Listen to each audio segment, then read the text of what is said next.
Hey, what's up everyone? Danny and Alex. In these next couple of videos, what we're gonna do is we're gonna try our best to explain how Jiu-Jitsu works, some of the techniques, the basic stuff, basic positions of Jiu-Jitsu. If you're someone who just recently started out in BJJ, someone who's thinking of starting out in the sport, or maybe you're a parent of a child who's doing Jiu-Jitsu and you're wondering what the positions are and whatnot, what's the etiquette, what's the class formats, we're gonna do our best to try to cover a couple of those questions, and we're gonna do this geared for the beginner in the sport of Jiu-Jitsu. So check it out.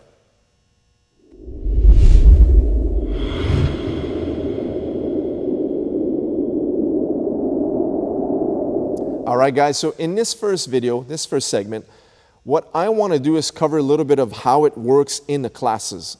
So you just started out and you're in the gym, and then at one point or another, there's going to be stuff such as rolling, drilling, and whatnot. So in Jiu-Jitsu, some of the techniques you're going to be doing are going to be solo, such as warm-up drills and whatnot, but a lot of the stuff are going to be paired up with a training partner.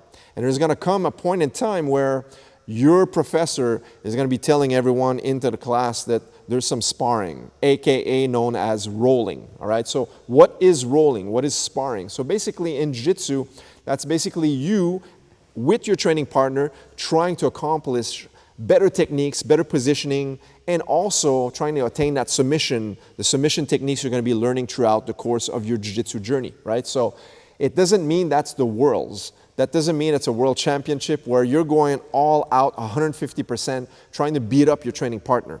So there's a certain type of etiquette that I want to talk about that, at least in my academy, and I am aware that in many other great academies, that's the exact functioning of how the professor, how the coaches want everything to be ran onto the mats, all right? So let's start with etiquette, all right? Etiquette. We don't have a formal etiquette in our academy where everyone starts and bows, although we do that as a sign of respect. But sometimes just a basic, like, high five with a fist bump just before we start our rolling our matches. Other times could just be a simple handshake.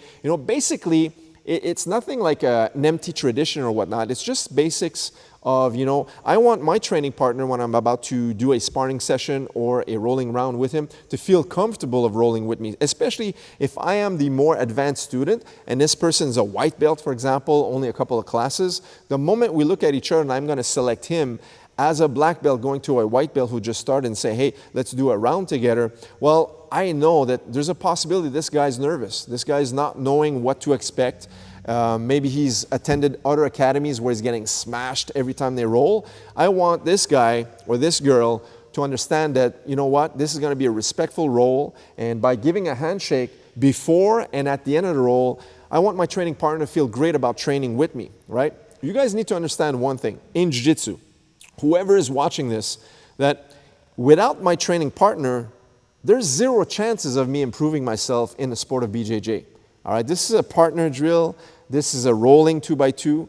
This is, if you're going to be competing, you're going to be going against another athlete doing the same sport as you. So you have to appreciate every time you have someone to roll with that they're going to be able to improve you, improve your jiu-jitsu. So I always want to be respectful of my training partner. So just by starting out like this and just giving that nice handshake before we roll is just that nice camaraderie, that nice feeling of, there's a respectful thing, but also there's that unspoken language of, you can trust that, I'm not going to be going all out and it's going to be a friendly roll. So that, I think, the etiquette is super important in that sense. One more thing I do want to talk about on that same topic is the amount of resistance, all right? As a jiu-jitsu practitioner, a lot of times we're going to be paired up with a partner either to practice techniques or, like I just said, when it's going to be time to spar, there's a certain amount of resistance you want to be giving, right? As a newcomer, most of the times you're not going to know what to expect. So we understand as an advanced practitioner that you might be putting a lot more strength into how you move. But as an advanced practitioner of BJJ, you have to understand this, and that's your own maturity. You understand that new people are going to be using a lot more strength than more seasoned athletes. So that being said, we have to have confidence that we can control that role, that person, and give that energy where it's going to be something positive, that I'm not just going to go and smash strength versus strength. I got to be confident that I can use my techniques and positioning to control that, and also let him know that it's okay to just flow instead of just using strength and going all out, right? If you're rolling and within 60 seconds you're dead, you're using way too much strength, right? You should be able to roll sometimes 30 minutes to an hour nonstop and still have energy to go. In our academy, when we roll, sometimes we'll use rounds. We'll do 5-minute rounds or 10-minute rounds. But a lot of times, one of the strategies I personally like to use is just no timer. We just go for, let's say, 20 minutes nonstop with our training partner.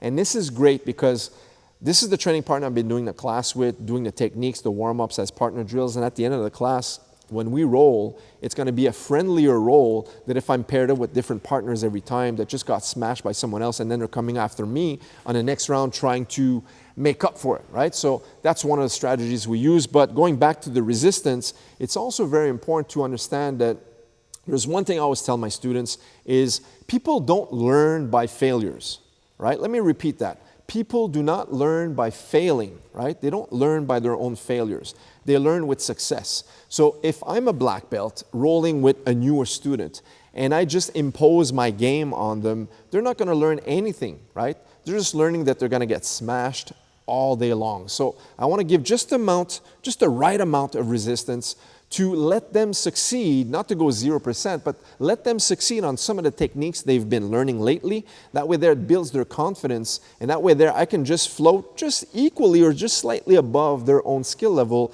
and not go all out. So that way there I get more training because those students come more often to the classes. They're enjoying their time training and rolling and sparring, and it just makes for a great environment. Now, another thing I want to cover is the safety. So a lot of people go into academies, but I do have a lot of viewers that watch because they train at home. A lot of parents will come up to me and say, Coach, we built a small section in our garage, in our basement where we train with our kids. So on the safety topic, it's really important to understand that you have to be sure that you have a clear amount of space so you can train your techniques, right? You don't want to be training a takedown or a sweep where your child or your training partner is going to fly right into a coffee table and get injured. So you got to make sure that you have a plenty amount of space to be able to train your techniques and even roll. The other thing I want to talk about is you got to make sure that if you have mats at home, you have to make sure that just like in our academy, they're tucked in very tightly together, right? They're framed in and there's no space. A lot of times you put a few mats, like if it's at a home gym, they might put 2 or 3 or even 4 pieces of tatamis together. And then as you're training, they're not boxed in, so they start to separate, and then you have a 1-inch gap or 2-inch gap between the mats. And when you're training, sometimes fingers or toes can get jammed in there and break a toe or a finger. And those environments are very dangerous. When you're training, you don't want that. So make sure everything is tightly and neatly spaced in, right? Another thing is jewelry. A lot of people come to academies or even at home and they forget about that. So if you're wearing earrings or you have a chain or you have rings, a watch, whatever it is, always make sure to remove that. I know sometimes people tend to forget because they're just wearing it on a daily basis, but it's super important to remove that. There's just no reason why you should have jewelry on you when you're training jiu-jitsu.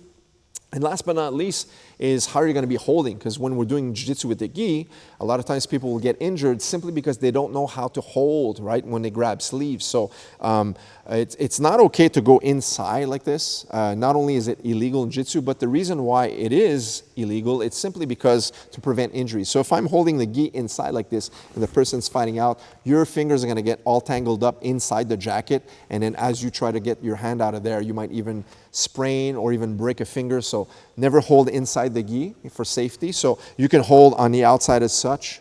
You can hold like this, you know, from the cuff, or you can just go on the outside and just use this pistol grip, right? So there's a few ways you can hold, but you got to make sure you don't go inside the gi so that way you can prevent injuries. The same thing with the pants. You don't go inside the pants. Always hold from the outside of the garment, okay? So those are a couple of safety tips that I wanted to cover as well.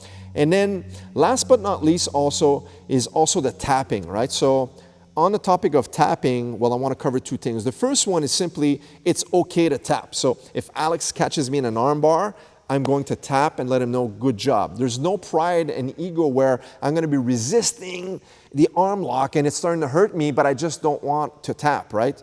There's too much pride in it that I just don't want, and then someone gets injured, and I've seen that a lot. Sometimes beginners will do that. The ego sets in and they don't want to tap.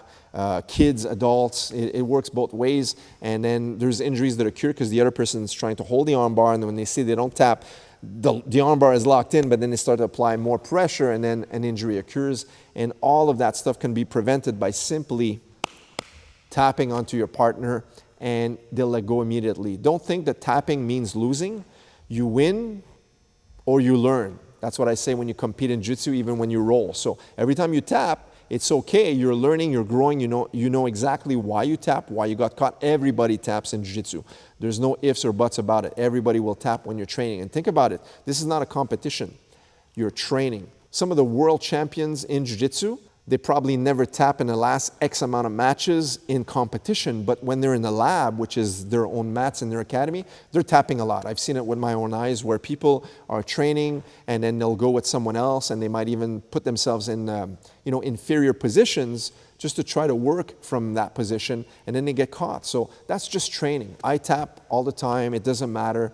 There's no ego in that. So if you're too proud to tap and you're only playing your strengths and your own game, you're never going to improve as much as you can in jiu-jitsu. So that's the topic of tapping. But I also want to cover something else is in an environment such as our academy, when you're going to tap, a friendly reminder is to always tap on your training partner, on their body, right?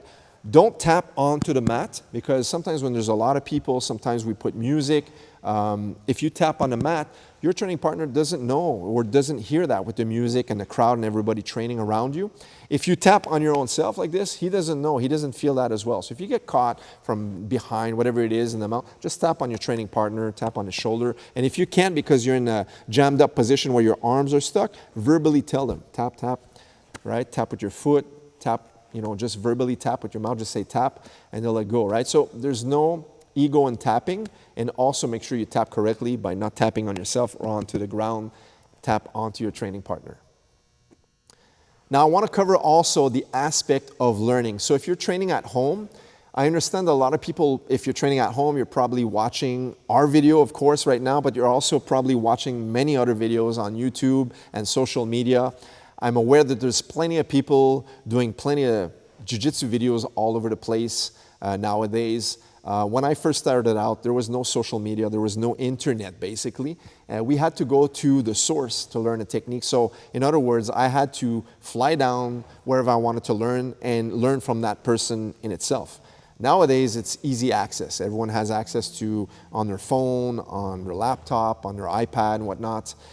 You can get access to pretty much any technique you're looking for. The problem with that is you'll get a multitude, thousands of videos on the same subject. For example, a certain technique, right? Half of those videos are going to be great, well thought out, well explained, correctly explained by a qualified instructor or competitor. But the other half of the techniques are crap, and I'll tell it like it is. A lot of times there's a lot of mistakes, and also the positioning of it will also put you, if you try to copy it, in jeopardy in the sense that you might even injure yourself because you're not securing a position correctly. So it's super important. It's almost like if you had a trade in construction and you're not qualified to do a certain task in construction, you might get injured, right? You might not even be aware that you have to put a helmet and construction boots, and those safety protocols are not respected, and you're going to get injured. Same thing in jiu-jitsu. If you're not learning from a qualified instructor, there's a lot of stuff that we talked about now, and amongst other things that you're not going to be aware of if you're just training at home, for example. So with some friends in your garage or your basement and you have some mats, a lot of times you're not even aware of some of the safety protocols, and you're just going to be going right to rolling or trying some techniques you see on YouTube. And that's not the way to go about. So that being said, when I teach, I always believe in a certain methodology.